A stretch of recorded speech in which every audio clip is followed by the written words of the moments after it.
Jesus Cristo, aquele que vive para todo sempre. É uma alegria muito grande poder falar a você a palavra de Deus. Acredito que a partir deste momento você estará sendo abençoado de forma maravilhosa com todas as bênçãos dos céus na tua vida. Agora sim, abram as vossas Bíblias comigo na carta de Paulo aos Filipenses. Nós vamos ler no capítulo 2. Eu quero ler o versículo 9, o versículo 10 e o versículo 11. Aos Filipenses, capítulo 2, versículos 9, 10 e 11. O texto bíblico diz o seguinte: pelo que Deus também o exaltou soberanamente e lhe deu um nome que é sobre todo o nome, para que ao nome de Jesus se dobre todo o joelho dos que estão nos céus e na terra e debaixo da terra, e toda língua confesse que Jesus Cristo é o Senhor, para a glória de Deus Pai. Amém? Aleluia! Quantos podem dizer Jesus Cristo é o Senhor?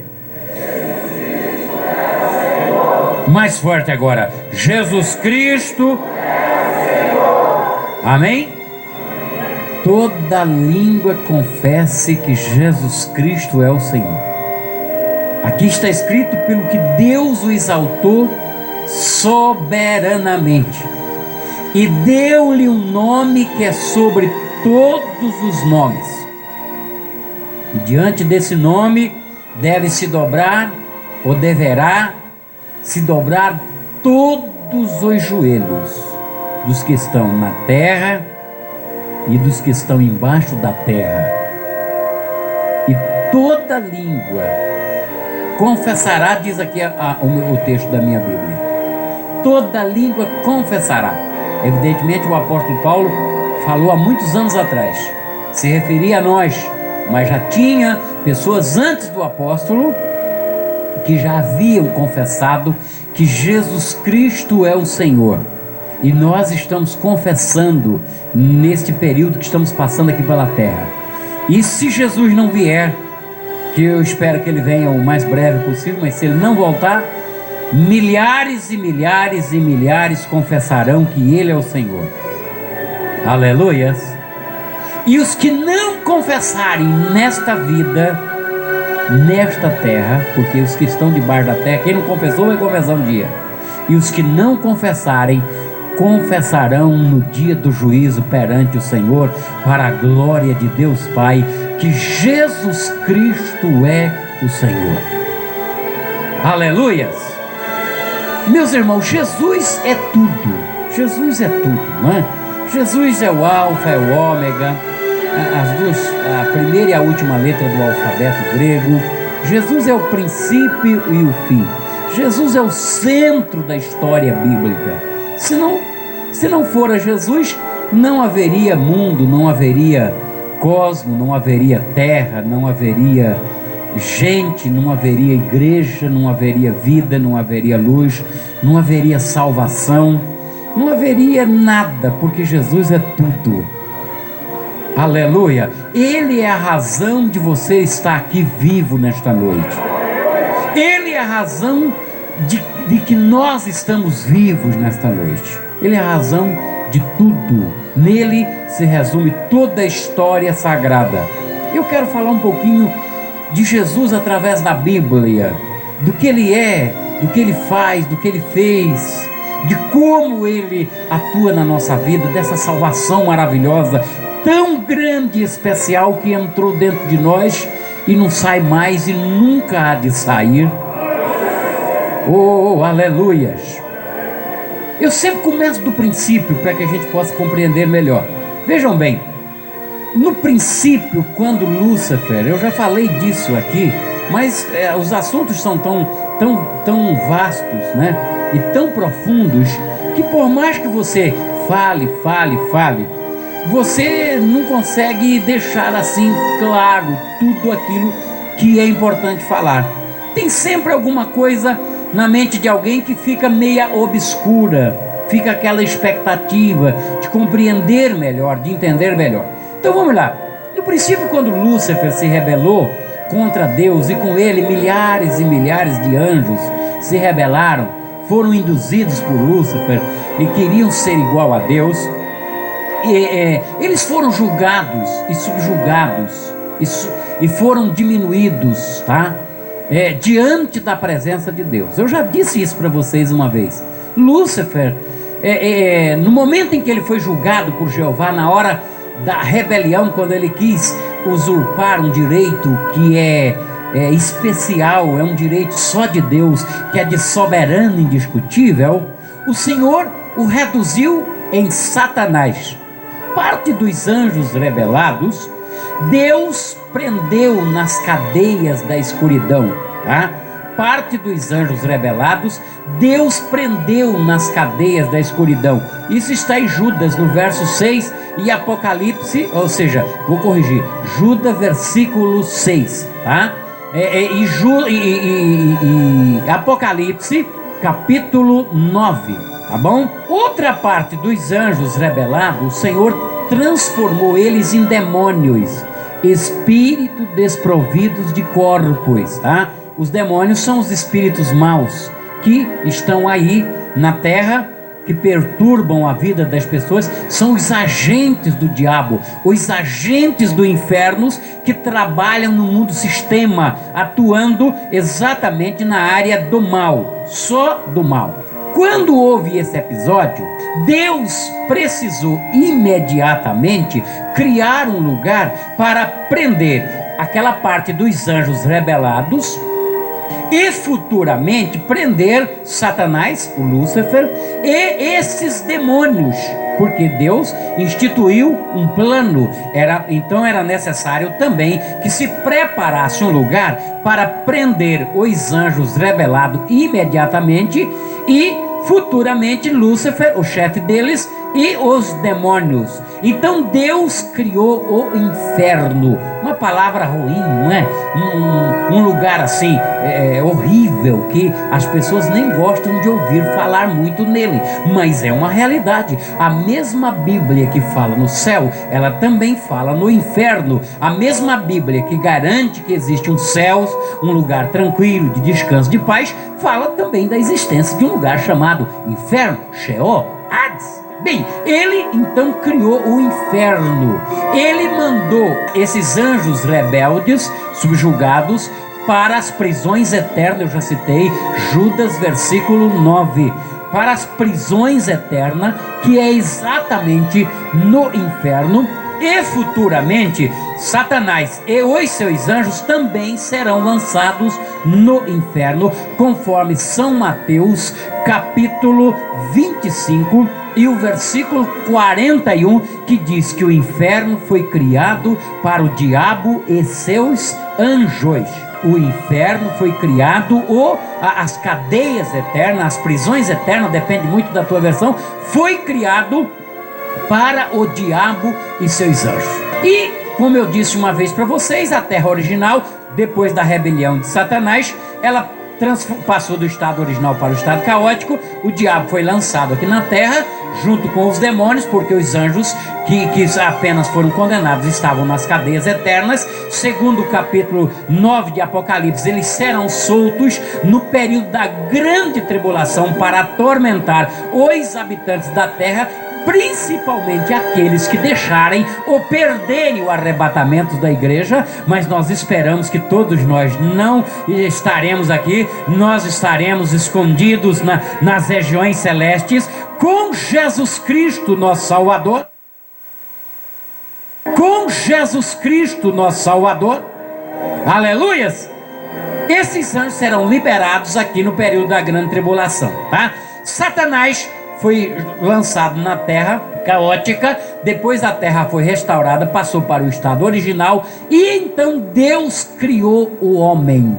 Quando Deus criou o homem, Como nós já sabemos, o homem foi tentado, a Eva, o Adão, comeram da fruta proibida, da árvore que estava plantada no meio do jardim, e evidentemente o homem perdeu o seu estado original, quebrou a aliança, quebrou o pacto, perdeu a comunhão com Deus e ficou condenado também por causa do pecado, da desobediência. Era necessário que Deus providenciasse um lugar para mandar o homem rebelado, uma vez que Deus havia providenciado um lugar para mandar futuramente Lúcifer e os seus demônios, que foram rebelados também. E Deus achou por bem de mandar o homem rebelado para o inferno. É duro dizer isso, viu, irmão? Tem gente que fica bravo, revoltado, mas foi uma determinação de Deus de mandar o homem para esse lugar também, para prender o homem nesse lugar, o homem que por sua vez havia se rebelado tanto quanto Satanás e os seus anjos. Tanto quanto Satanás e seus anjos, também iria para esse lugar de prisão eterna. Agora, todos foram contaminados pelo pecado original, pelo pecado de Adão. Bem, se todos foram contaminados, e as pessoas que possivelmente, claro, eu estou dizendo possivelmente em uma visão humana, mas que na presciência de Deus, ele já sabia que haveria as pessoas fiéis, obedientes a Deus, que abraçaria o plano da salvação pré-estabelecido no Antigo Testamento. Para onde iriam essas pessoas temente a Deus, uma vez que a morte havia reinado sobre todos os homens, uma vez que o diabo, ele tinha a chave da morte e do inferno, ele tinha propriedade, ele tinha domínio sobre a vida dos seres humanos pecadores, rebelde tanto quanto ele. É duro essas coisas, você imaginar que a rebelião, que a rebeldia, que se levantar contra Deus, que pecar contra Deus, é cometer o mesmo ato que Satanás cometeu no princípio, é agir como um diabo. É tanto que quando Jesus se referiu a Judas Iscariote, ele disse: um de vós é um diabo. Ele se referiu a Judas como um diabo, quer dizer, as mesmas obras, as mesmas atitudes, as mesmas qualidades, a mesma ação. Então por que não a mesma prisão, a mesma condenação? E aquele que mesmo vivendo no mundo pecaminoso, sob o domínio do pecado, fosse fiel e obedecesse a Deus ainda no Antigo Testamento, para onde iria? Deus então criou um lugar que nós chamamos de seio de Abraão, lá mesmo no inferno, não foi em outro canto não, lá no inferno. Olha, lugar de tormento aqui, Sheol, Hades, inferno, tudo inferno, mas aqui lugar de tormento, no meio o poço do abismo, que é o mais profundo do inferno, para onde irá Satanás, tá? O grande dragão, o anticristo, tá? E o falso profeta no futuro, o poço do abismo mais profundo do inferno. Então para cá sofrimento, poço do abismo, e aqui um lugar de tranquilidade que nós chamamos seio de Abraão, conforme está escrito no Evangelho segundo escreveu São Lucas, capítulo 16, versículo 19 a 31, na parábola do rico e o Lázaro. Nesse texto a Bíblia diz que havia um homem rico e havia um mendigo. Esse mendigo vivia comendo à porta do rico, e o rico vivia regaladamente. De repente a Bíblia diz que o mendigo morreu e foi levado pelos anjos para o seio de Abraão. E depois morreu o rico também, e o rico foi levado para o inferno, para o Hades, para o Sheol. E a Bíblia diz que o rico, estando em tormento, levantou os olhos e viu ao longe o Lázaro no seio de Abraão. Olha, então observa que os dois lugares não ficavam distantes, eram próximos, era toda ali na mesma região, tá? É tanto que o rico olhou e viu ao longe Lázaro no seio de Abraão. E o rico então olha, e isso não é uma parábola não, viu, irmão? Tem muitas bíblias que diz parábola do rico e Lázaro. Não é a Bíblia que diz, é o escritor que botou no contexto parábola, mas os escritores que assim fizeram erraram, tá? Porque esse contexto, como por exemplo, exortação à perseverança, ao amor fraternal, à humildade e à santidade. Isso não é Bíblia não, isso é opinião do autor desta Bíblia, ele que escreveu, isso não é a palavra de Deus. A palavra de Deus é a partir do versículo que diz, somente deveis, aí é a palavra de Deus. Aquele título que você vê lá, parábola do rico e Lázaro, está errado, tá? Está errado porque isso não é uma parábola. Se você analisar, Jesus estava contando uma história real que aconteceu, não uma parábola. A parábola do semeador, aí tudo bem, uma parábola. É tanto que a parábola acompanha o raciocínio. A Bíblia é clara, e o rico levantou os olhos no ar e viu ao longe Abraão e disse, pai Abraão, manda Lázaro molhar o dedo na água e me refrescar a língua, porque estou atormentado. E o Abraão disse, é impossível, tem um abismo. Olha, lembra que eu falei o poço do abismo? Há um abismo entre nós e vós, de sorte que os que estão lá não podem vir para cá, e os que aqui estão não podem passar para lá. E então o rico olhou para o Abraão e disse, pai Abraão, peça para Lázaro avisar os meus irmãos, ou alguém ressuscitar, ir lá e avisar. Olha que não é parábola, ele dá nome inteiro, número inteiro, entendeu? Em parábola normalmente não se tem isso. Eu tenho 5 irmãos lá na terra, peça para Lázaro que vá lá dizer para eles não vim para cá, para esse lugar de tormento, porque realmente aqui é ruim, eu estou em grande sofrimento, estou atormentado. E Abraão disse, lá na terra tem profeta, tem Moisés, tem a lei, que ouçam-os, que creiam neles, porque se eles não creem nos profetas, não creem na lei, jamais acreditarão que os mortos hão de ressuscitar, ou que ressuscitarão. Então não tem jeito, não, quem está lá não vem para cá, e quem está aqui não vai para lá.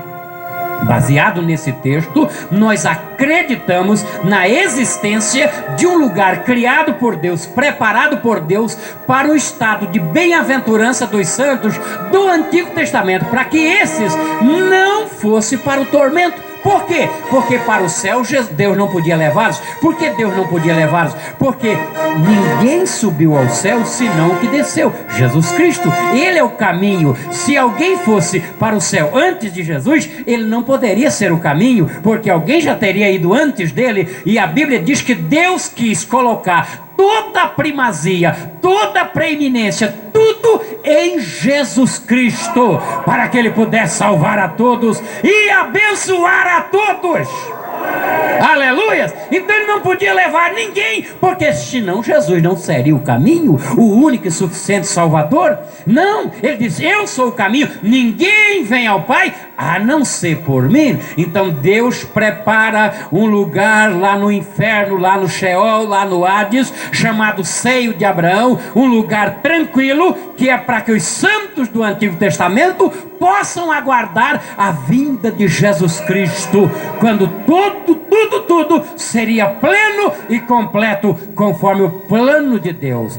Estabelecido esse lugar de tranquilidade, o Senhor aparece no jardim do Éden e faz uma promessa para Adão e Eva, que da semente de Eva, da mulher, haveria de nascer um homem que lutaria contra a semente da serpente, ou seja, os filhos do diabo. E essa semente da serpente tentaria lhe ferir o calcanhar, mas ele por sua vez lhe esmagaria a cabeça, ou seja, destruiria o cérebro do diabo, porque na cabeça está o cérebro, a torre de controle do corpo. Uma vez Jesus esmagando a cabeça do diabo, significa desmanchar, diluir, destruir o cérebro do diabo, de onde saem as imaginações, os conselhos diabólicos, as orientações malignas. Jesus atingiria esse centro de controle infernal, para que a sua igreja pudesse vencer o inferno e ser vitoriosa.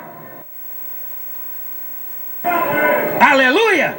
em meio à escuridão espiritual que estava Adão e Eva, mergulhado na escuridão após o pecado, escuridão esta que atingiria toda a humanidade definitivamente, quando o Senhor diz da semente da mulher, ou melhor, por inimizade entre a sua semente e a tua semente, esta lhe ferirá a cabeça e tu lhe ferirá o calcanhar. A gente traduz, né? Porém, inimizade entre a semente da mulher e a semente da serpente. Esta mensagem é o chamado proto-evangelho. Foi a primeira mensagem evangelística de Deus, uma luz no fim do túnel, um farol que brilha no meio da escuridão. A partir daí, a Eva levanta a cabeça, o Adão levanta a cabeça e passa a olhar fixo para essa promessa, para essa luz da semente da mulher, da semente da mulher, da semente da mulher, da semente da mulher. O Adão é expulso do jardim, mas ele sai do jardim não de cabeça baixa, assim, ó, como o diabo queria, porque o diabo queria que Adão e Eva saíssem do jardim assim, de cabeça baixa, mas eles não saíram, eles saíram assim, olhando para a luz que brilhava lá na frente. Da semente da mulher vai nascer Canchova Xere Andarabaraia. Eles não saíram humilhados não, porque uma luz brilhava, e a luz era Jesus Cristo. Aleluia. Eles saem do jardim, olhando para esta luz. Vem aos primeiros filhos, nasce o Abel, primeiro filho de Adão e Eva. A Eva deve ter até imaginado, irmão, que o Abel era essa semente. Ela depositou uma fé tremenda no Abel. Ele deve ser a semente que vai esmagar a cabeça da serpente. Mas não era o Abel. Não. Por que eu digo que a Eva depositou fé que era o Abel? Porque a Bíblia diz que o Caim matou o Abel. E matou porque ele era do maligno. E sabe por que o Caim matou o Abel? E a Bíblia diz que ele matou porque ele era do maligno? Porque o diabo também pensou que o Abel era essa semente. Diz, vou matá-lo. Vou matá-lo. O diabo também pensou. Porque Deus disse, da semente da mulher, mas não apontou quando, como, aonde, quem seria, não, da semente. Então toda pessoa, toda criança que nascia no mundo, irmão, o diabo ficava apavorado. Quando nascia o menino, o diabo dizia, pronto, deve ser ele, é a semente, é ele. Quando nasceu Abel, a Eva se enganou, mas o diabo também ficou apavorado, a ponto de usar o Caim para matá-lo, pensando que ele era a semente da mulher, a semente que esmagara a cabeça dele. Matou o Abel, mas o Abel não era semente, era a semente da mulher, mas não a referida na promessa. Foi um homem fiel, obediente, que alcançou um grande testemunho. Mas sabiam que o Abel foi para o Sheol? Possivelmente foi o primeiro homem a ir para o inferno, foi o Abel, porque foi a primeira pessoa a morrer e não tinha como ir para o céu, porque não tinha o caminho ainda não estava estabelecido, e o caminho era Jesus, entendeu? Ele foi para o inferno. O Abel foi o primeiro fiel, justo, santo a ir para o inferno. Só que não foi para o tormento, não. Ele foi para o seio de Abraão, porque ele era justo. Mas por que ele foi para o inferno? Porque ele não era o caminho para o céu. O caminho ainda não existia. Ele não conseguiu justificar ninguém, não era o Salvador. Ele foi justo, mas só conseguiu justificar ele mesmo. Deus precisava de alguém que justificasse a muitos e possivelmente a todos. Olha o que diz Isaías 53:11. Diz, o trabalho da sua alma ele verá e ficará satisfeito. Com o seu conhecimento, o meu servo, o justo, justificará a muitos, porque as iniquidades deles levará sobre si. O Abel não justificou ninguém, só ele mesmo. Não levou a iniquidade de ninguém, só a dele mesmo. Foi para o Sheol, porque não tinha condição de ir para o céu. Foi para o Sheol, foi o primeiro a ir para lá. E sem contar que o Abel não pôde fazer nem nada pelo corpo dele. Foi para a terra, foi destruído, virou pó, entendeu? Diferente.